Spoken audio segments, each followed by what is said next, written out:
Rape हुआ था मेरा आज से 3 साल पहले। किसने किया था? मुझे नहीं पता क्या था क्या नहीं था, क्योंकि पहले मैं बहुत वैसी थी, मतलब अच्छी लगती थी, सारी चीजें थी, घर में रहती थी, पढ़ाई करती थी, मुझे नहीं पता कौन था कौन नहीं था। 3 साल पहले? 3 साल पहले। आप कितने वर्ष की थी उस समय? 17 साल की। 17 साल की। और तो कौन लोग थे? एक था या 2 थे? 3 लोग। 3 लोग थे। तो आपने पहचाना नहीं? नहीं, मैं घर से स्कूल ही जा रही थी, उस टाइम पे मेरे सर पे डंडा मारा और उसी मंदिर में मेरा रेप किया। डंडा मारा तब आप बेहोश हो गई? हो गई, मेरा पूरा सिर फट गया था पीछे से, तो मैं बेहोश हो गई। और मेरे घर वालों ने मुझसे ये कहा कि तू किसी और के साथ भाग गई थी, और उस चीज का दर्द मैं आज भी झेलती आ रही हूँ। नाबालिग में मेरी शादी कर दी गई उसी 17 साल में। शादी हो गई आपकी? हाँ, एक ऐसे लड़के के साथ जो कि मैं 17 साल की और वो 31 साल का था। तो अब कहाँ है वो जिससे शादी हुई थी? मुझे नहीं पता कहाँ है वो, भी उसको ये चीज पता चली। साल भर बहुत मारपीट, इतनी मारपीट के मुझे खाना भी 2 दिन की बात ही दे। तो आपके पिता ने आपका सपोर्ट नहीं किया? नहीं किया, उनको लगता था कि मैं किसी के साथ भागी हूँ। आपने पुलिस कंप्लेंट नहीं की उन लड़कों की? नहीं की, क्योंकि जब मैं अपने घर वालों को मिली तो उन्होंने 6 महीना मुझे कमरे में बंद कर दिया, ना खाना ना पीना कुछ नहीं देते थे। 6 महीने में एक कमरे से निकली नहीं, मैं बिल्कुल पागल हो गई। तो जब आपका सिर फटा तो इलाज कराने हॉस्पिटल नहीं ले गए? नहीं ले गए, गांव में से एक डॉक्टर को पकड़ के उसकी पट्टी करवा दी। तो आप कहाँ रह रही हो? वही बता रही हूँ आपको। फिर ऐसा हुआ कि मैं ग्वालियर आई, ग्वालियर आके मैंने ग्राफिक, एडिटिंग, सारी कैमरा चलाना, सारी चीजें सीखी खुद से।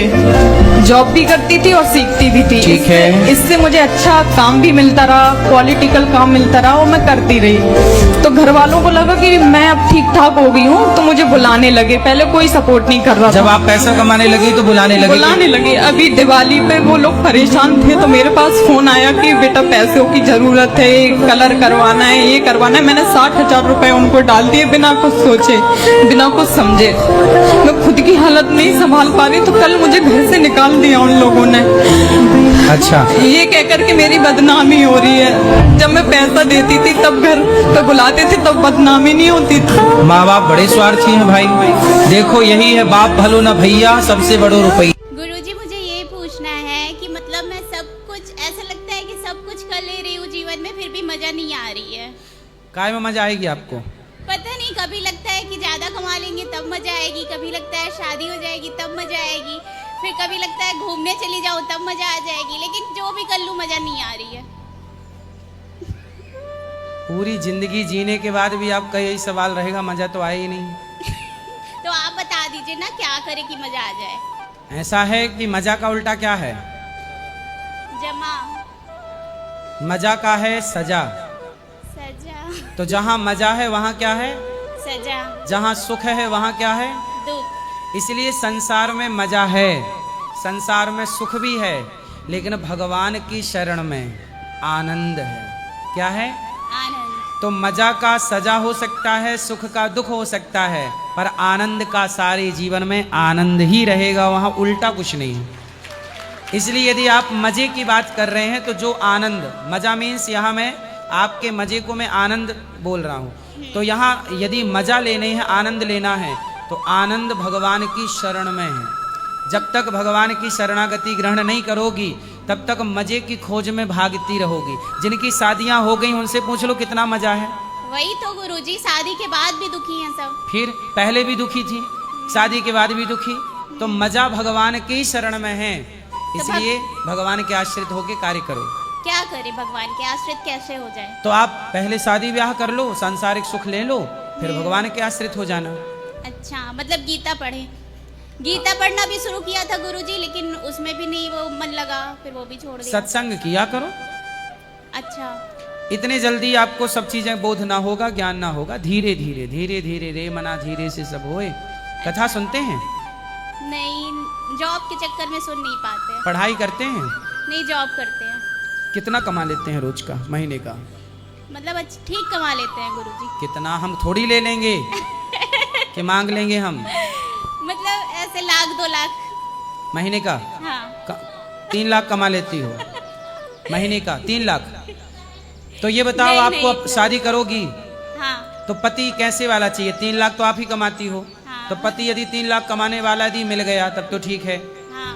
और यदि इससे कम वाला मिला तो ताने मारोगी कि नहीं उसको? तू तो 1.5 कमाता है, मैं 3 कमाती हूँ। नहीं, वो कम ही कमाते हैं जिससे शादी होनी है। हो गई शादी? नहीं होनी है। तो होनी है तो वो कितना कमाते हैं? 1.5-2 लाख। 1.5 और आप 3, तो फिर मतलब ताने तो नहीं मारोगे कि तुम कम कमाते हो मैं ज्यादा कमाती हूँ? अच्छा वो सरकारी है, आप प्राइवेट है, तो क्यों आप जब 3 लाख कमाती थी तो एक बेरोजगार से ना कर लेती शादी, तो बेचारा उसका भी भविष्य संवर जाता। बचपन से ही है कौन? जिससे शादी होनी है। बचपन से क्या है? फ्रेंड है बचपन से। तो आप लड़कियों को, बेचारे बेरोजगार लड़कों के भला नहीं करना चाहिए? आप तो कमाती हो, बेचारा वो मिल जाएगा, उसका भी भला हो जाएगा, दोनों मिलकर रहो प्रेम तो से। लड़के भी तो बिना दहेज के शादी नहीं करते हैं। करते हैं, कितना लड़के चाहिए बिना दहेज वाले? नहीं चाहिए। अब आप ही तो कहते हैं सुनो, गुरुजी की एक ही पुरुष से जो करो है ना, शादी। सुनो, जो पुरुष है ना, हाँ। वो पुरुष ऐसी लड़की से ब्याह कर लेता है जो 1 रुपया नहीं कमाती, और स्त्री यदि कमाती है तो बिना कमाने वाले लड़के से ब्याह नहीं कर सकती। अब बताओ दिल किसका बड़ा होता है, स्त्री का कि पुरुष का? नहीं, वो तो सही बात है, पुरुष क्या? का ही बड़ा होता है दिल किसका बड़ा है? पुरुष का।